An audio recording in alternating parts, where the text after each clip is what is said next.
Magandang umaga mga kamanggo at ako'y gumising ng maaga dahil may pasok po tayo ngayong umaga.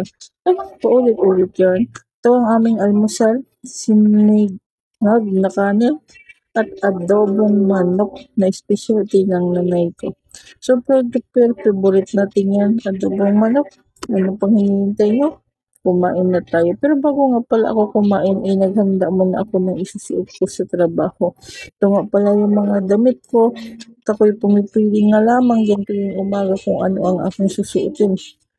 Mapapansin nyo nga is meron tayong iba't ibang kulay na damit at ang napagtripan kong suotin ngayon ay kulay itim. So yan ang aking susuotin sapatos kasi matagal-tagal na nga tayong hindi nakakapagsapatos. So kain muna tayo mga kamanggo. Adobong manok na may sinangag na kanin. Wow, yummy! At palabas na tayo ng kalsada mga kamanggo. At ito nga ang aming motor. Tuwing lalabas ay di na kailangan i-washing dahil sa sobrang putik. Dahil sa maulan na panahon na pabugso-bugso. Ay! Pero ganun pa man, ayos lang. Tayo papunta na sa ating trabaho at maaga pa nga. Kaya hindi tayo masyadong magmamadali. Pero dapat maaga kasi para di tayo maabutan ng LTO dahil nga hirap at baka mahuli. Ay, naku, patay na sabi. Baka mapanood to.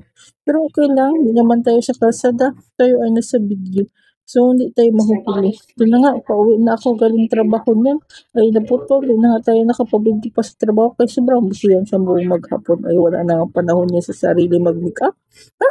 Tapos yung pauwi tayo, na videohan ko tong tripan itong kanan na umaagos. Sabi po kang ilog, ito ang ganda naman ito videohan. So na nga ako pauwi na. Pagpasok ganda, pag uwi bruha. Sige yun.